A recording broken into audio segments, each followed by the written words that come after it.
मैं फिर से वेलकम करता हूं आप सबको जिस्टिमा हेल्थ वेलकेयर में। बेसिकली इस कंपनी का जो विजन मिशन मैंने समझा है उसको आपने भी समझा है, तभी तो आप यहाँ हैं। कहीं ना कहीं जरूर समझा है आपने या समझना चाहते हैं, कैसे हैं? तो मैं फर्स्ट टाइम है ना, आप एक बार फर्स्ट टाइम बैठे ना, कुछ लोग उनको भी कुछ नहीं क्लियर। अच्छा, तो जस्टिमा हेल्थ केयर हमारा विजन क्या है? हम अपने देश में सबको पहले स्वस्थ करेंगे। जब हम स्वस्थ होंगे तो हमारा स्वस्थ ब्रेन होगा, स्वस्थ शरीर होगा तो स्वस्थ सोच होगी, स्वस्थ हम काम कर पाएंगे, हमारी प्रोडक्टिविटी बाहर निकल के आएगी।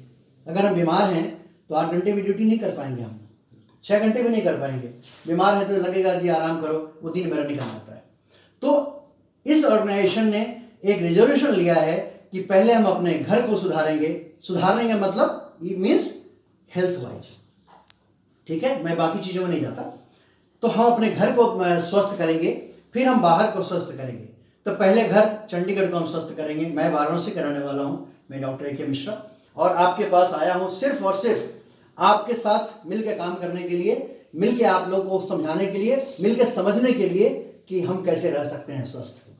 उसमें हमारे जस्टिमा हेल्थ केयर का कुछ और चीजें ऐसी हैं जो कि कैसे आपको मदद कर सकती हैं आपको और स्वस्थ रहने में। इस पर्पज से हम सब यहाँ बैठे हुए हैं। अमूमन मैं बहुत पहले से भी सुनता रहा था कि जब तिलक लगाते हैं हम लोग तो उसमें कुमकुम होता है। कुमकुम मतलब केसर। यहाँ होता है ब्रह्मचक्र। अगर इसको आध्यात्मिक की तरफ ले जाएं, स्पिरिचुअली ले जाएं अगर, तो यहाँ पे ब्रह्मचक्र होता है। ब्रह्मचक्र पे जाके उसको हम एक सम्मान देते हैं ब्रह्मचक्र का, उस केसर से। उस केसर की खासियत है कि किसी भी अगर खीर में या आइसक्रीम में डाल दो तो उसकी तासीर बदल जाती है, उसकी वेटेज बढ़ जाती है। कहीं जाइए, अगर केसर भरा हुआ कोई आइटम रखा है तो आपका मन करेगा वहां वो पहले पियो। ये एक रियलिटी है, आप सब उससे गुजरे होंगे। तो जो केसर की जो महत्ता है, इसका सब कुछ छुपा नहीं है। अब है क्या कि हम एक लिमिट तक जानते हैं कि ये सिर्फ मंदिर मस्जिद गुरुद्वारा में काम आता है या कुछ खाने पीने पकवान में काम आते हैं, इसके अलावा हमें कुछ नहीं पता है ज्यादातर लोगों को।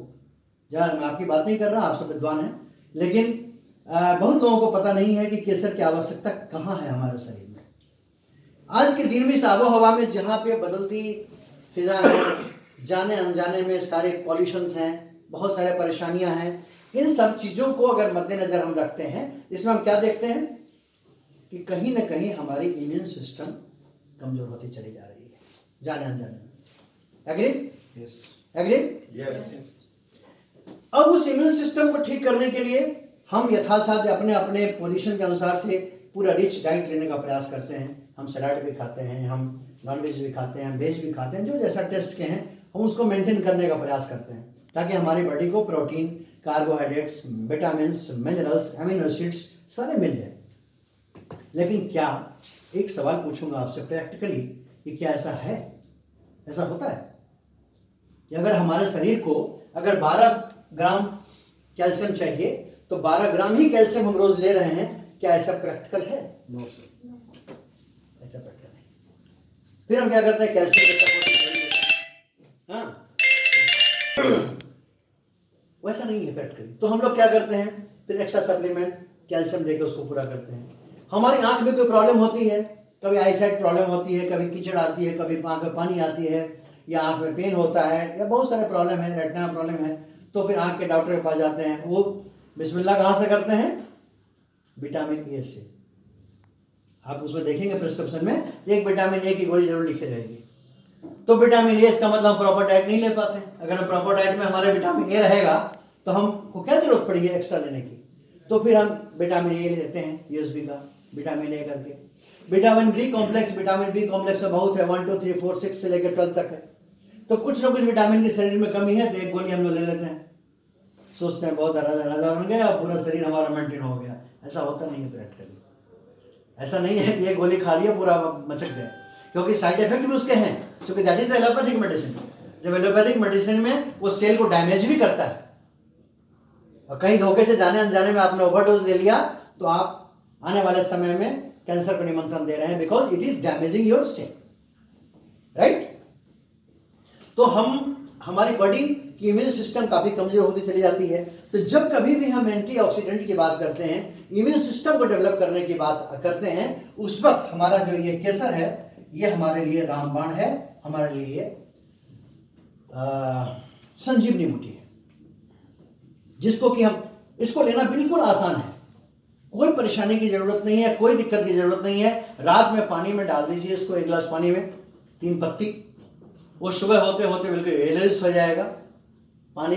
उसको 1 लीटर पानी में आप डाल दीजिए, आराम से झूम के उसको पूरे दिन में पीजिए, मस्ती से पीजिए, उसको एंजॉय करिए।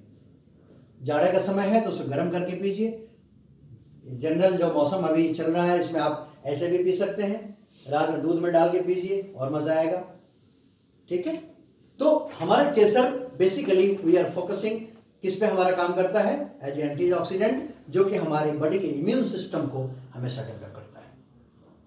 Any problem? ठीक है, अब आते हैं हम जाने अनजाने में हम कुछ ऐसा खाना खा लेते हैं, हम कितने भी बढ़िया चावल ले आए, कई बार दांत के अंदर वो ऐसा हो जाता है, क्या उसको बोलते हैं, तो कई बार ऐसा होता है कि कंकड़, चावल में कंकड़ आ जाता है, दाल में कंकड़ आ जाता है, होता है ना कई बार लेडीज। चाह के भी मैंने आप चाहते हो कि हमने बहुत पीना उसको, फिर भी चला आता है, लेकिन वो अगर हमारे शरीर में चला गया तो एक्स्ट्रा पार्टिकल है ना सर, उसकी कोई जरूरत थी क्या? शरीर में कोई जरूरत नहीं थी, लेकिन हमारे जाने अनजाने में चला गया।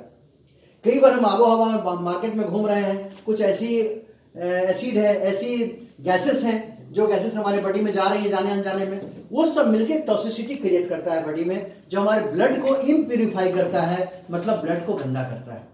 जब ब्लड को गंदा करेगा तो क्या होगा, ब्लड में टॉक्सिसिटी बढ़ जाएगी। जब टॉक्सिसिटी बढ़ जाएगी तो हमें क्या होगा, ब्लड जो है गाढ़ा हो जाएगा या कोलेस्ट्रॉल बढ़ जाएगा। जब ब्लड की नाली मान ली इस तरह की चल रही है, आराम से चल रही है, जब हमारा यहाँ पे डिपोजिशन हो गया कुछ, तो क्या हो गई, नाली कमजोर हो गई ना, जगह कम हो गया ना, इसमें प्रेशर पड़ेगा तो आपके वेन्स पे प्रेशर पड़ेगा तो हार्ट अटैक होगा। एक चीजों से बहुत चीजें जुड़ी होती हैं।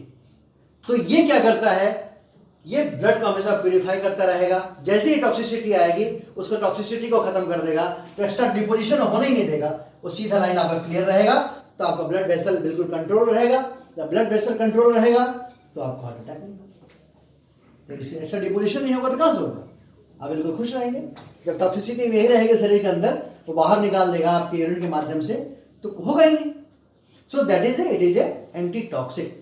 तो मैंने पहला बताया कि ये एक एंटी टॉक्सिक है, ये एंटी ऑक्सीडेंट है, और ये हमारे इम्यून सिस्टम को डेवलप करता है। आई केयर मैंने आपको बता ही दिया था। ओबेसिटी पे इसका बहुत अच्छा काम है। ओबेसिटी मतलब मोटापा भी कई बार बेहदा सा मोटापा हो जाता है हार्मोनल इम्बैलेंस से, और ना चाह के भी सर कई बार हो जाता है। ऐसा नहीं कि बहुत रोटी खाता है, उसको पूछेंगे तो देखेंगे 2 रोटी खाता है, 3 रोटी खाता है, लेकिन वो इतना फैल जाता है, that is the hormonal imbalance. उस हार्मोनल इम्बैलेंस को ये केसर कंट्रोल करता है। धीरे धीरे जब आप रेगुलर लेंगे, Rome was not build in a day, रातों रात तो कुछ नहीं होता है। जब आप रेगुलर लेंगे तो धीरे धीरे बॉडी के हार्मोन सिस्टम पे काम करता है। धीरे धीरे करके जो लोग, मोटापा के बाद थायराइड भी अटैक करता है, थायराइड के बाद उसी से जुड़ा हुआ है आर्थराइटिस, जो कई बार ज्वाइंट पेन करने लगता है। आर्थराइटिस भी 2 तरह के होते हैं, एक होते हैं ऑस्टियोआर्थराइटिस जो कि सिर्फ आपको दर्द करेगा, बहुत बेहतर सा दर्द करेगा। एक होता है रूमेटॉइड आर्थराइटिस जो कि आपको ऐसे होगा तो ऐसे हो जाएगा, वो सीधा होगा ही नहीं, बड़ी मशक्कत करनी पड़ेगी तब जाके बाप करके सीधा होगा। ये पेनफुल, बहुत, it is very painful, you know. तो why it is happening, it is all due to the some deficiency in our body. वो डिफिशियंसी कुछ भी हो सकती है, उस डिफिशियंसी को कंट्रोल करने के लिए हमारे ये केसर रामबाण है, दैट इज संजीवनी बूटी का काम करता है। यहाँ तक क्लियर है? कोई परेशानी No. समझा पा रहा हूँ आपको? Yes. जब बॉडी में ऐसे कितने सेल होते हैं, जब फॉरेन पार्टिकल जाता है तो बहुत सारे सेल एक्टिवेट हो जाते हैं, जो कि डिस्ट्रक्शन के लिए एक्टिवेट होते हैं, कंस्ट्रक्शन के लिए नहीं, वो डिस्ट्रक्शन के लिए, ताकि कुछ खुराफात करके